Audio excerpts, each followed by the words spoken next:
Ladies and gentlemen, KageKaze here. I want to give you all a brief update, tell you what to expect about what's happening here on the channel, and maybe give you a slight review for Final Fantasy XIV while I can. So let's talk about first how I'm a little unhappy. So Square-Enix has been pulling this kind of archaic form of media control for Final Fantasy XIV. You may recall during Beta Phase 4, which was an open beta, they maintained a partial NDA, preventing people from showing video or audio from the game. But you could show screenshots and you could talk about the game all you wanted. Okay, that's well and good. At the very least, they said, hey, you can record video now and then release that video when the game comes out. Okay, that's even better. Well, then early access happens and they still say, no, you can only do a partial NDA, even though everyone who's pre-ordered the game can basically play. So not entirely sure about that. I feel a little iffy about that. All right, that's fine. Wait till the game comes out. So here, a day early, NDA breaks before midnight, and then we get the news about how their media control rules are going to be. Now, most games will give you kind of a you can't just reproduce this game thing with their media control with your copyright material, and that's understandable. It's supposed to prevent people from not just showing the game and doing nothing else. I like to think that I add a little value through commentary, though I know a lot of my analytical playthroughs are pretty much just glorified Let's Play. So I accept that. But in this one, they specifically say you cannot monetize videos from this game. So I'm sitting in this very awkward space. I don't really want to contend this. So this video here, I apologize, you're not going to get any video or anything like that while I'm talking. It's all because I can go ahead, that way I can go ahead and set it up. Now keep in mind, I don't really get a lot of money from YouTube. So it's not really a big deal for me. I'm just going to turn ads off for the videos you're about to see. But what does make it a big deal is that prominent YouTubers, especially reviewers, let's just say I know, for example, I saw on Total Biscuit's Twitter feed says that he's not going to do it because, you know, they say that you shouldn't monetize. So there you go. Square-Enix has just lost a major portion of views right there for getting people interested in the game. So I really think they're going the wrong way with this. I just wanted to make that clear. Now, so what that means is I do have a bunch of videos. At this point, I haven't edited them all from the Open Access Phase 4. But I've got about 8 videos that I'm going to try and start uploading now once you start watching this video. These are going to be, again, analytical playthroughs. I want to have you keep a few things in mind when you watch this. Okay, one, I'm rushed a little bit during these because I tried to get as much content as possible. So you're going to be watching me learning as I go, as I mainly do with my analytical playthroughs. But also keep in mind that what you're seeing is also very early level content and was beta content. So beta content, anything at any time can change. Anything can be fixed. It's also early enough in the game's release that they can patch aggressively. So things that you see can be a little bit different than what was on my videos.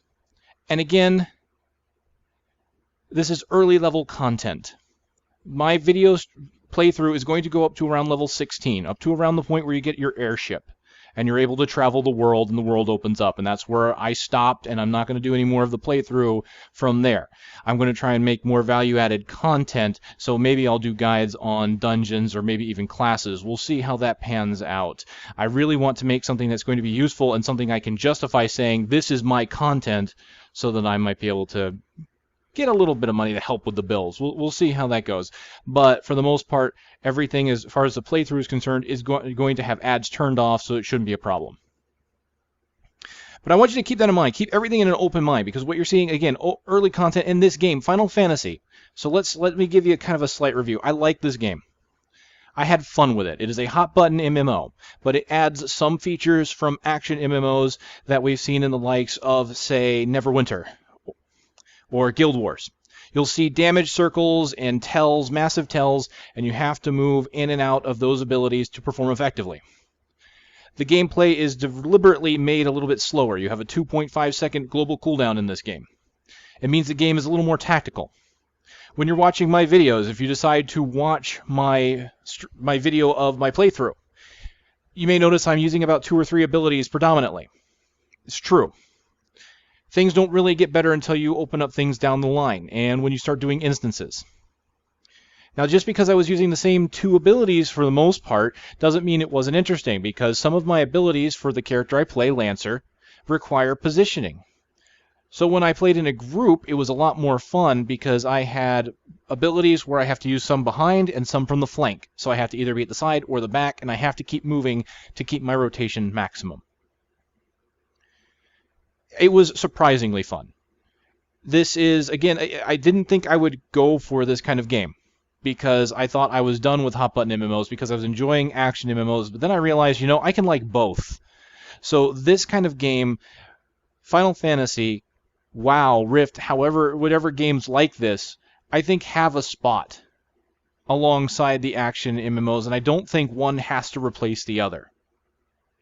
I've come to learn this now from going back to this system, because I just had fun just not having to focus on dodging a whole bunch of stuff. The occasional dodge wasn't bad, and then I could sit there and focus on what abilities I wanted to use and when I wanted to use them, and it was a more relaxing experience, I suppose, which meant I could play for very long periods of time without wearing out, and it made quests flow pretty easily. That's the other thing. Quests in this game do not overstay their welcome. Okay, they're very well done. You will get quests that will typically overlap. You can do in the same area, and you do your quest, and you turn in like 2 or 3 quests at a time. So it's got a hub system that's very efficient, kind of like World of Warcraft. And I enjoyed it. The quests have a lot of story content in them. So if you don't like reading, you may not care for that, but it does at least give you an idea of what's going on in this world and why you're killing those 12 Weevils or Fungars or whatever it is you're killing. Quest dialogue was touched up quite nicely. Props to the localization team for Final Fantasy XIV. So yes, lots of good there.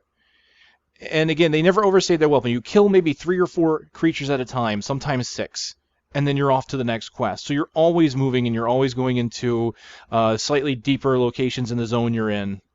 And that was great, honestly. Now, I've only played a little bit. I mean, keep that in mind. I've only gotten up to level 20 so far. But I'm going to tell you that I got through the 3 instances that you have to do as part of your story, and I think they're great. I just kind of want to give you a synopsis on those real quick. The first one, which was Satasha Seagrot, very linear, but it's the first instance. Kind of teaches you the mechanics of dealing with monsters and dealing with bosses. I mean, there really wasn't anything out of the ordinary there, although there was one puzzle which was kind of interesting. I didn't get to see the fruition of that. Second instance, Tamtara Deepcroft, that wasn't bad.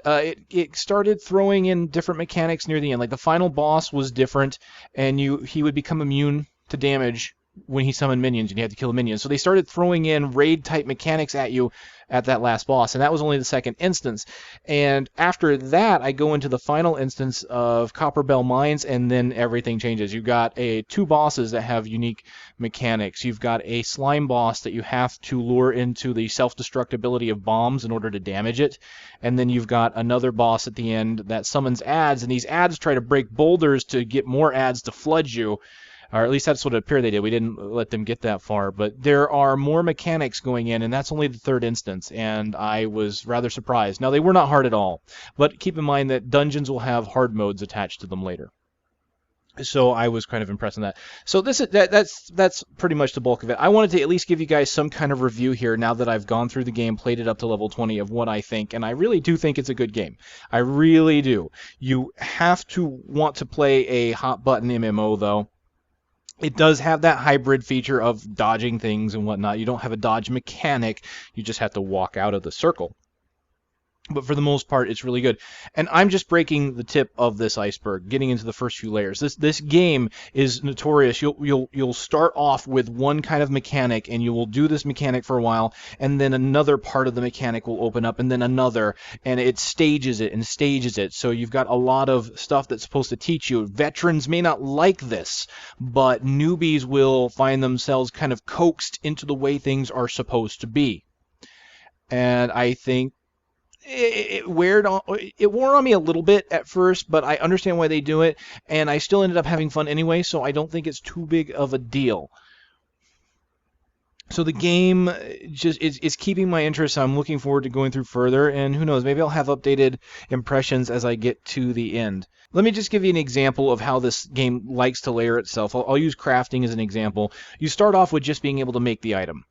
Once you level the first time, you can now start putting high quality features in, so you can have a possibility of making it a high quality item. Once you get to around level 10 or so, you then unlock the ability to do nothing. And it seems like, why would you do this at first? But then you realize that every turn, because crafting is turn-based, you perform an action, see what happens, and then continue on. Very interactive crafting. Once you get the ability to do nothing, you unlock a quality kind of gauge where the item can have a condition level. So it can either be poor, normal, good, excellent. And if you wait to get it to a higher state, a higher quality, or sorry, a higher condition, then you can add quality to it and get bonuses to the quality based on that. So again, you see, you start off normal and then it builds up from there and builds up and builds up. And so I don't think I'm going to really get the full grasp of this game until I hit maximum level. Now, you could say that of almost any MMO, but the way this game unlocks things in layers just really means that last layer is still going to be hidden to me until I get to that point. A lot of other MMOs, even though you don't really know the end, you can get a feel for how the game will play through to a certain point. And then, of course, there's going to be raiding, which we only have up to 8-man raids right now. We don't have the 24-man raids right away. But I'm looking forward to both. I really want to see how those play out. Those, I think, will be fun. So, ladies and gentlemen, I would like you to enjoy the content. I really would look forward to feedback on these. If you would like to give it, I would appreciate it, because I had to make these videos in a vacuum. So you're going to see a lot of me reading off the quest text and whatnot, and I didn't know if that's what people wanted. And without direct feedback, it was very hard for me to tell if that was good or not. So this will help me gauge future content. If you enjoy that or not, please let me know what you think as you watch the series, if you watch the series. If not, and you're only watching this for the review, well, I apologize that I couldn't show you anything. But I do have videos up on my channel. Please feel free to take a look at them to get an idea of what the leveling experience is like. Ladies and gentlemen, thank you very much. Please enjoy the videos.